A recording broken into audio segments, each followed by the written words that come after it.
Artificial intelligence is a software problem. So why do science fiction stories keep inventing special hardware devices for it? Hi, I'm Dave Cooper. I teach software engineering at university and I write science fiction about robots. Here, I'm comparing some of the weird things that robots and AIs get up to in sci-fi to what we might extrapolate from computer science and society. When you get a chance, check out Nova Sapiens The Believers.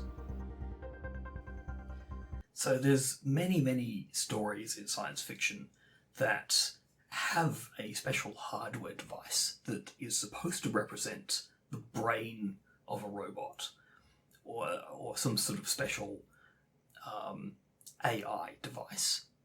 And I'm here, I guess, to provide a counter-argument to that, to say that we don't need them. In Asimov's stories, of course, Asimov has a positronic brain which purports to be the hardware device that powers all of the robots in the world. Sensor strips. Everywhere but the service areas. They link to our positronic operating core.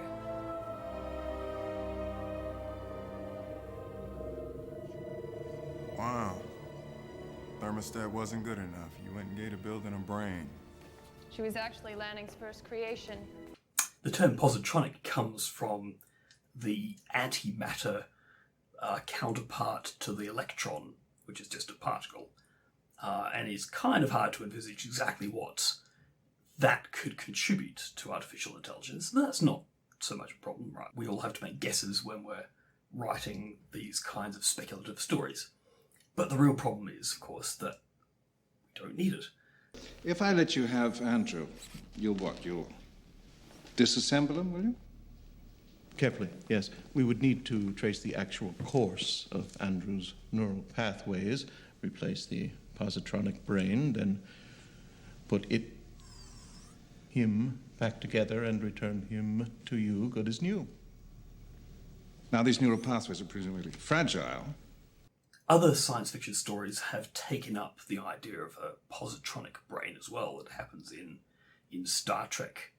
There's the android character, Data, and Data not only has a positronic brain, as well as any number of other technobabble features, but he's also got an emotion chip. He gains an emotion chip, which appears to be a hardware device, like the positronic brain, which adds on an element of artificial intelligence, a particular facet of that. But this is kind of the same problem again in a different form.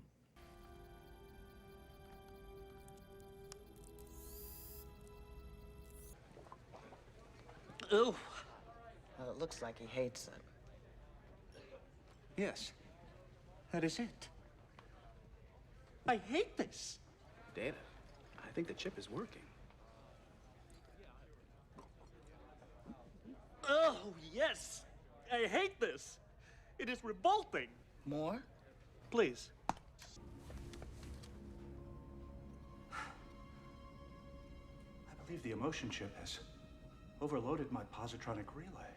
We could imagine that the emotion chip that Data has is really just a memory card, and the memory card contains software. But on the other hand, it'd be easier just to copy the software and rather than having a particular chip implanted in there, one would think. In the Terminator series 2, the Terminators have their own CPU, which is effectively an AI hardware device. And you might say, well, it's just a CPU. But it clearly isn't in the story, because the characters go to a lot of trouble to try to destroy this thing. And if it was simply a generic CPU, they're in a lot more trouble than the story makes out. The chip. Do you know about the chip? What chip? They keep it in a vault at Cyberdyne. It must be from the other one, like you. The CPU from the first Terminator. Son of a bitch, I knew it!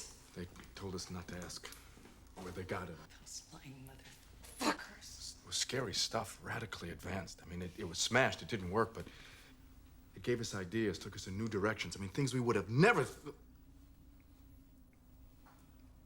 All my work was based on it. It must be destroyed. The implication is that it is actually a particular kind of hardware device that governs the Terminator's intelligence. So it's an AI hardware device. There's also Ex Machina, which I love as a movie. It's a very compelling story, but its explanation of AI is kind of nonsensical. In particular, although it acknowledges the role of software, it describes a very Crystal Skull-esque kind of AI hardware. Here, we have her mind. Structured gel. I had to get away from circuitry. I needed something that could arrange and rearrange on a molecular level, but keep its form when required. Holding for memories, shifting for thoughts. This is her hardware? Wetware. And the software? Well, I'm sure you can guess. This might seem a bit presumptuous on my part because, of course, we haven't invented advanced artificial intelligence, and how can we possibly know what stuff it might actually take to make it work? Well, we do know a few things. What we know to begin with is that all AI research so far has focused on software. So far, we have computers that can do general purpose computation and solve general purpose problems, and our current AI seems to be fine with this. It seems to work fine. We don't seem to have the need to build a special AI machine. But we also have reason to believe that this is also going to apply to future AI as well, because computational hardware is Turing complete. That is, the machine code that is effectively the interface between the hardware and the software, that allows you to do anything. It allows you to achieve any arbitrary effect at any point in time within the bounds of processing speed and memory resources. But we can increase those arbitrarily. We can say we can have more CPUs, we can install more RAM. So that's not really a limit in an ultimate sense. The true limit on what artificial intelligence is capable of is just the software. In fact, you can think of software by its very nature as being the intelligence in a computer. So if software is allowed to do anything by the hardware, then the only thing that really matters is what we've told the software to do, which is why the whole thing is a software problem.